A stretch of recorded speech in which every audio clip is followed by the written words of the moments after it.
మెదడు నరముల సంబంధిత వ్యాధులతో బాధపడుతున్నారా? కర్నూలు, హైదరాబాద్, చెన్నై, బెంగళూరు వంటి నగరాలకు వెళ్లకుండా ఇప్పుడు మన పొద్దుటూరులోనే ఈ సమస్యల పరిష్కారానికి అందరి కోసం స్థాపించబడింది వెంకటారాధ్య న్యూరో కేర్. మా అడ్రస్ డోర్ నంబర్ 9/397 ఈశ్వర గ్యాస్ ఏజెన్సీ పక్కన, హోమాస్పేట, పొద్దుటూరు, కడప జిల్లా. మా ఫోన్ నంబర్ 8519901459.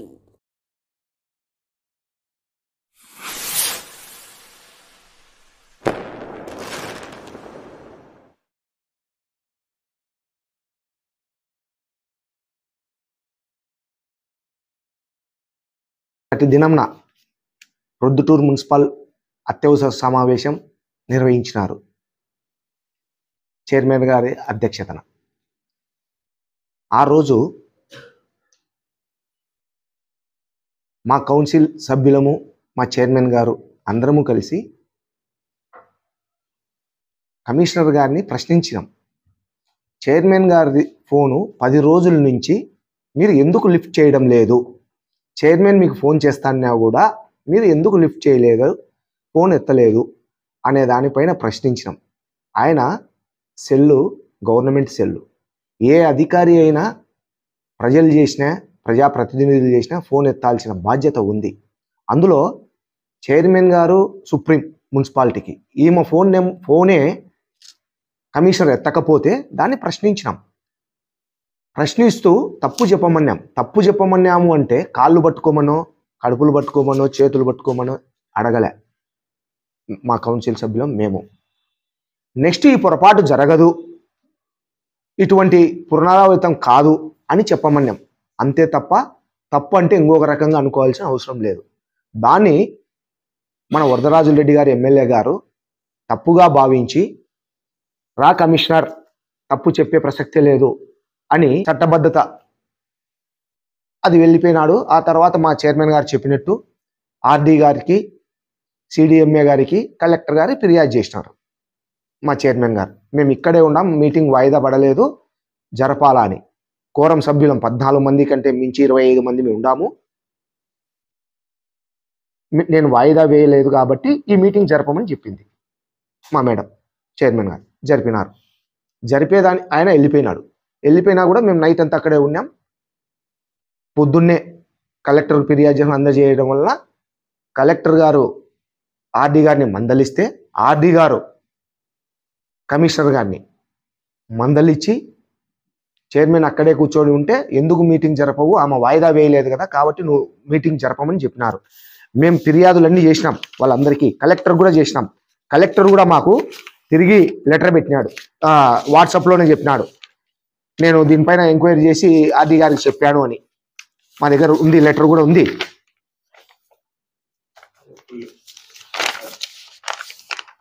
కలెక్టర్ ఫిర్యాదు చేసినది, కలెక్టర్ తిరిగి రెస్పాండ్ అయినాడు మా చైర్మన్ గారి కంప్లైంట్కు. ఇంకొకటి, ఏది ఏమైనా కమిషనర్ గారు వచ్చి మీటింగ్ జరిపినాడు.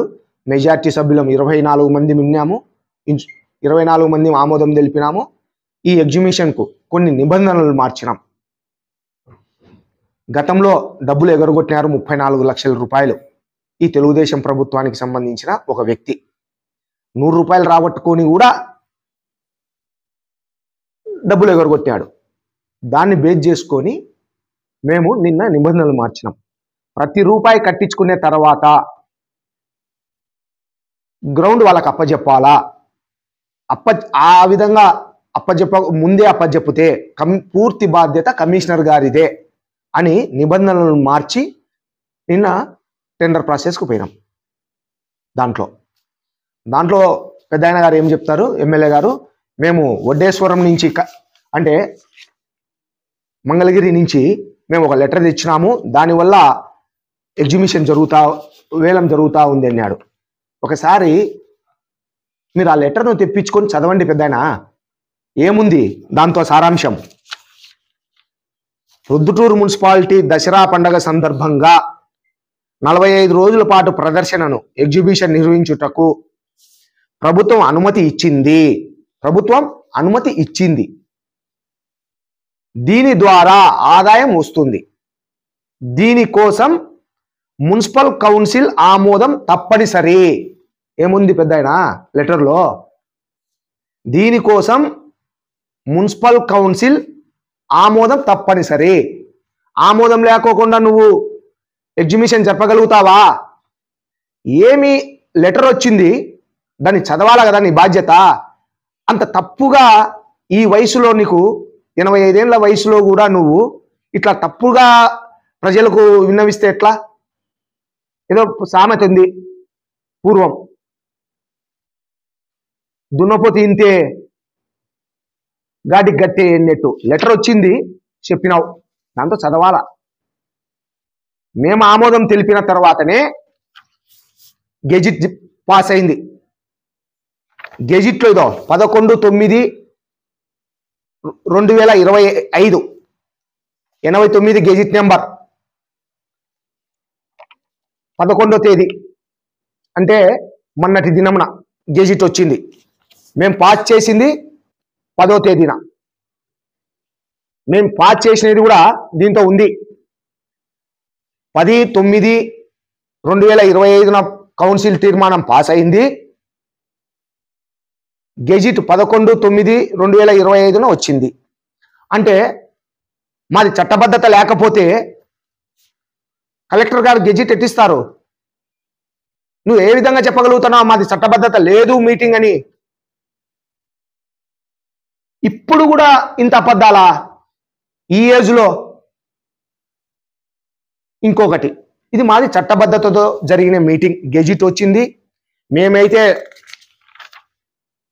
మినిట్స్లో ఏమైతే రూల్స్ ఫ్రేమ్ చేసినామో ఆ రూల్స్ ప్రకారమే గెజిట్ అంతా పాస్ అయింది. డబ్బులు కూడా కట్టించుకోవాలనే మేము గెజిట్లో రూపొందించినాం. దాని ప్రకారమే కలెక్టర్ దగ్గరికి పోయింది, గెజిట్ వచ్చింది, దాని ప్రకారమే వచ్చింది. ఇంకొకటి, నిన్న రాత్రి మా చైర్మన్ గారు నెల్లూరుకు పోయినారు. నెల్లూరుకు పోయినా కూడా అత్యవసరమైన పెళ్లి పనుల్లో పోయినా కూడా అత్యవసరంగా కమిషనర్ గారి రిక్వెస్ట్ మేరకు ఈ ఎగ్జిబిషన్ 1,91,00,000 పోయింది. దాన్ని పరిపాలనా ఆమోదం కావాలా, రాటిఫై చేయమని రిక్వెస్ట్ చేస్తే మేడం ఎంత పని మీద పెళ్లి పనుల మీద పోయినా కూడా రమ్మని చెప్పి నిన్న రాత్రి కమిషనర్ గారు చైర్మన్ ఛాంబర్కు వచ్చి పరిపాలనా ఆమోదం తీసుకున్నాడు. మరి చట్టబద్ధత లేకపోతే ఎట్లా పరిపాలనా ఆమోదం తీసుకుంటాడు? ఈ మీటింగ్ చట్టబద్ధత లేకపోతే ఏ విధంగా పరిపాలనా ఆమోదం తీసుకుంటాడు? దానికి తోడు పక్కన ఆయన చైర్మన్గా చేసినాడు, ఆ వల్ల ఎమ్మెల్సీగా చేసినాడు. వాళ్ళకు కూడా తెలియదా? ఆ మాత్రం ఇంకిత జ్ఞానం ఉండాలి కదా, ఏ దానికి చట్టబద్ధత ఉంది, ఏ దానికి చట్టబద్ధత లేదు అని. ఒకసారి ఎప్పుడైనా ప్రెస్ ముందరకు వచ్చేసరికి రూల్స్ అన్ని చూసుకోవాలా పెద్దాయన. నీ నోటికి వచ్చినట్టు చెప్తే ఎట్లా? గతంలో చేసినావు నువ్వు. ఇప్పుడుండే సమాజంలో ఇప్పుడుండే కొంతమంది యువతలో 30-40 ఏళ్ళ వయస్సు గల వాళ్ళల్లో చాలా మందికి తెలియకపోయిండొచ్చు. కొంచెం చెప్తారు దాని గురించి, పెద్దాయన గురించి. ఈ కౌన్సిల్ సమావేశాలకు సంబంధించే మేము మా కుటుంబం 1982 నుంచి ప్రతి కౌన్సిల్లో మా కుటుంబం ఉంది. స్టిల్ నౌ ఈ రోజుటి వరకు దాన్ని బేస్ చేసుకునే చెప్తాను. 82 నుంచి మా కుటుంబం ఉంది. 1987లో చెన్నా వెంకట సుబ్బన్న టీడీపీ పార్టీ తరఫున చైర్మన్ అభ్యర్థి, చైర్మన్గా గెలిచినాడు. అది కూడా ప్రజల చేత ఎన్నుకోబడ్డ వ్యక్తి. ఇప్పుడు కౌన్సిలర్లను గెలిస్తే చైర్మన్ ఎన్నుకున్నాం. అప్పుడు కాదు, డైరెక్ట్ చైర్మన్కి ఒక ఓటు, కౌన్సిలర్లకు ఒక ఓటు. అప్పట్లో ఆ దాంట్లో చెన్నా వెంకట సుబ్బన్న గెలిచినాడు తెలుగుదేశం పార్టీ తరఫున. 2.5 సంవత్సరానికి అతన్ని తిప్పలు పెట్టి, బీసీ అతను పద్మశాలి కులానికి సంబంధించిన వ్యక్తి, బీసీ, కన్న తిప్పలు పెట్టి 2.5 సంవత్సరానికి రాజీనామా చేయించినాడు. రాజీనామా, నాకు ఈ పదవి వద్దు అని చేపించిన తర్వాత దొంతు భాగ్యలక్ష్మిని ఎక్కించినాడు. ఆమెనన్న పరిపాలన సక్రమంగా చేపించినావా నువ్వు? ఆమెను సంవత్సరానికి దింపించినావు, ఆమెతో రాజీనామా చేయించినావు, మళ్ళీ వెంకట సుబ్బయ్యని ఎక్కించినావు. ఎంకరేజ్మెంట్ అయిపోయింది టైం అడిగి. ఎవరిని పరిపాలన సక్రమంగా చేపిలే. ఆ తర్వాత కామిశెట్టి సుబ్బారావు చైర్మన్ అయినాడు. కామిశెట్టి సుబ్బారావుతో ఎన్ని ఎకరాల భూమి తీసుకొని ఆడ కాలేజీ కట్టినావో అందరికీ తెలుసు. అట్లనే ఆయననేమన్నా పరిపాలన సక్రమంగా చేయించినావా? చేయనించలే. దానికి తోడు కనీసం ఆయన టీబీ కాంప్లెక్స్ ఆయన పేరు పెడతా అంటే ఒప్పుకోలే.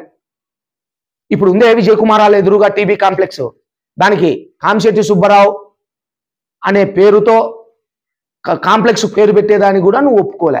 ఓర్చుకోదు నీ మనసు, శాశ్వతంగా పేర్లు ఉండేటి నీ మనసు ఒప్పుకోదు. ఆ చైర్మన్ ఏమన్నా సక్రమంగా చేయించినావా? లేదు. ఆ తర్వాత పాణ్యం సావిత్రమ్మ, ఆమెను ఏమన్నా సక్రమంగా పరిపాలన చేయించినావా? అది లేదు. ఇంకోసారి 2007లో ఈవి సుధాకర్ రెడ్డి భార్య చైర్మన్గా ఎక్కించినావు. ఆయన తకరారుబడి దించిచ్చినావు. లాస్ట్కు 5 ఏళ్ళు ఉండాల్సిన ఆమెను రెండు సంవత్సరాలకే తకరారు పడినావు ఈవి సుధాకర్ రెడ్డి. ఆ రోజు తాంచే నీతో ఈవి సుధాకర్ రెడ్డి సక్రమంగా లేడు.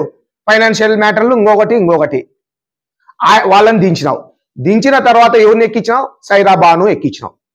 సైరాబానును ఎక్కించి ఒక్క నెలన్న ఆమెను మీటింగ్లో ఎక్కించినావా? ముక్తియార్ని ఎక్కిస్తావు. ఆమె పరిపాలన చేయాల్సింటే సీట్ ఎక్కి చైర్మన్ ఛాంబర్లో కూర్చోవాల్సిందే. ఏ రోజు పాపం ఆమె రాలే. సైరాబాను ముక్తియార్ వచ్చినాడు. ముక్తియారు అడిగి అయిపోయింది.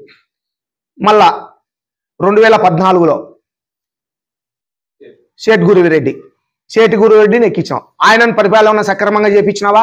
ఆయనను చేపియకుండా అతన్ని రాజీనామా చేపించి నెక్స్ట్ ఆసం రఘుని ఎక్కించినావు, మీ బంధువు అని.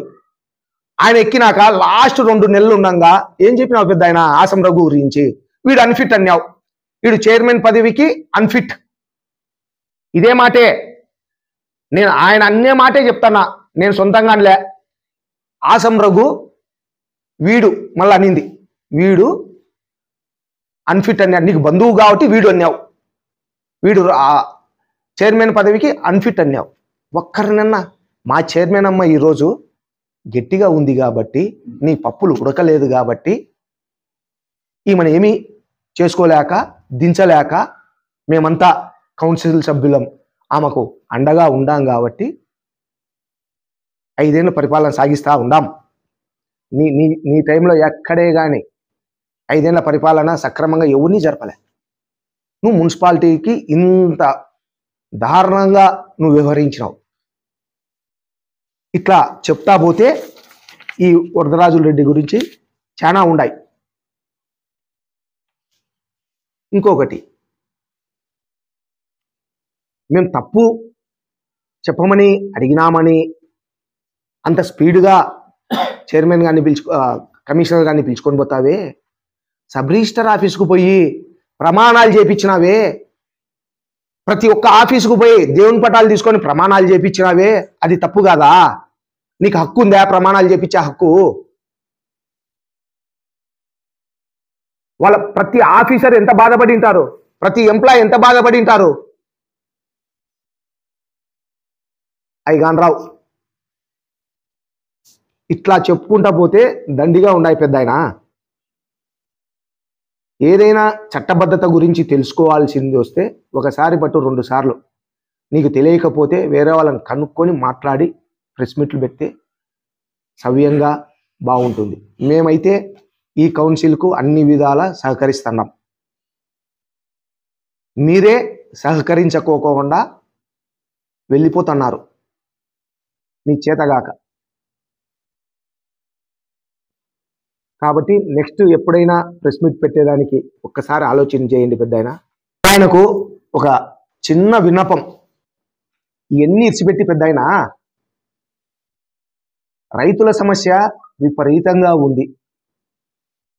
ముందు ఆ షాపుల దగ్గర పోయి నువ్వు ఒక్కరోజు 1 నిమిషం నిలబడు. ఏరియా గురించి నీ ప్రభుత్వాన్ని నిన్ను ఏ విధంగా దుర్భాషలాడుతున్నారో ఒక్కసారి ఆలోచన చేయి. పోయి అక్కడ ప్రజలకు రైతులకు ఏరియా అందేదానికి ప్రయత్నం చేయి పెద్ద ఆయన. ఈ మున్సిపల్ మీటింగులు దీని అన్ని దానికంటే ఇప్పుడు అది జటిలమైన సమస్య, అది చెయ్యి బాగుంటుంది. నా చిన్న విన్నపం పెద్ద ఆయన అది. కమిషనర్ గారు కమిషనర్ గారు మొన్న మున్సిపల్ మీటింగ్ వరదరాజులరెడ్డి బయటికి పిలుచుకొని పోయిన తర్వాత మేము ఒక లెటర్ పెడితే కమిషనర్ గారికి మీటింగ్ జరుపుతారండి అని ఆయన తిరిగి ఒక లెటర్ పెట్టాడు 9వ తేదీ. పనివేళలు సాయంత్రం 5కు మున్సిపాలిటీ పనివేళలు అయిపోయింది. ఆయన లెటర్ ద్వారానే కమిషనర్ చైర్మన్కు పెట్టినాడు. ఇది ఈ అండర్లైన్లో ఉంది. పనివేళలు అయిపోయినాయి, టైం అయిపోయింది, మేము మీటింగ్ నుంచి వెళ్ళిపోయినాము అని.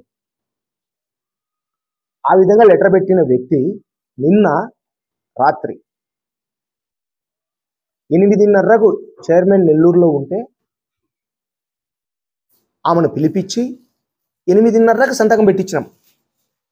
నిన్న పనివేళలు కాదా? నువ్వు 8:30కు మున్సిపల్ చైర్మన్ ఛాంబర్కి ఏ విధంగా రాగలిగినావు? ఆ రోజేమో మీటింగ్ జరిపేదానికి వరదరాజులరెడ్డి మాట విని పనివేళలు అయిపోయినాయి 5కు అంటావు. నిన్ననేమో 8:30కు వచ్చినావు. రాత్రి 8:30కు వచ్చింది వాస్తవమా కాదా? ఇయో ఫోటోలు. నిన్న ఆమోదం తీసుకున్నావా లేదా? పరిపాలన ఆమోదం ఎగ్జిబిషన్కు ఇప్పుడు 1,91,00,000 ఎవరికైతే పాడినారో వాళ్ళకి ఇచ్చేదానికే మా చైర్మన్ గారితో ఆమోదం పొందినావు. అంటే చూడండి కమిషనర్ గారు, ఆ రోజు వరదరాజులరెడ్డి మాట విని ఈ విధంగా లెటర్ పెట్టారు. నిన్న లాస్ట్కి ఎక్కడికి రావాల్సింది వచ్చింది? మన పరిస్థితి చైర్మన్ ఛాంబర్కు రావాల్సింది వచ్చింది, పరిపాలన ఆమోదం తీసుకోవాల్సింది వచ్చింది. ఇవన్నీ ప్రజలు ఇదన్నీ కూడా ప్రజలు చూస్తూ ఉన్నారు. ఇదంతా ప్రజలు కూడా గమనిస్తున్నారు. వరదరాజులరెడ్డి గారు కూడా ఈ విధంగా తెలుసుకోవాల్సినది ఉంది. అట్లనే కమిషనర్ గారు కూడా, అధికారులు కూడా ఏం జరుగుతూ ఉంది అనేది ఈ అధికారులకు కూడా తెలుసు. కమిషనర్ గారు కూడా మరొక్కసారి ఆయనకు విన్నవిస్తున్నాం. ఈ తప్పు నెక్స్ట్ ఇటువంటి జరగకోకుండా చూసుకోవాల్సిన బాధ్యత కమిషనర్ గారి పైన ఉంది అని గుర్తు చేస్తున్నాం. మెదడు నరముల సంబంధిత వ్యాధులతో బాధపడుతున్నారా? కర్నూలు, హైదరాబాద్, చెన్నై, బెంగళూరు వంటి నగరాలకు వెళ్లకుండా ఇప్పుడు మన పొద్దుటూరులోనే ఈ సమస్యల పరిష్కారానికి అందరి కోసం స్థాపించబడింది వెంకటారాధ్య న్యూరో కేర్ మెదడు నరముల hospital. Doctor R Jayachandra Reddy, MD, paediatric, DM, neurology ఆధ్వర్యంలో అందరికీ వైద్య సేవలు అందిస్తుంది వెంకటారాధ్య న్యూరో కేర్ హాస్పిటల్.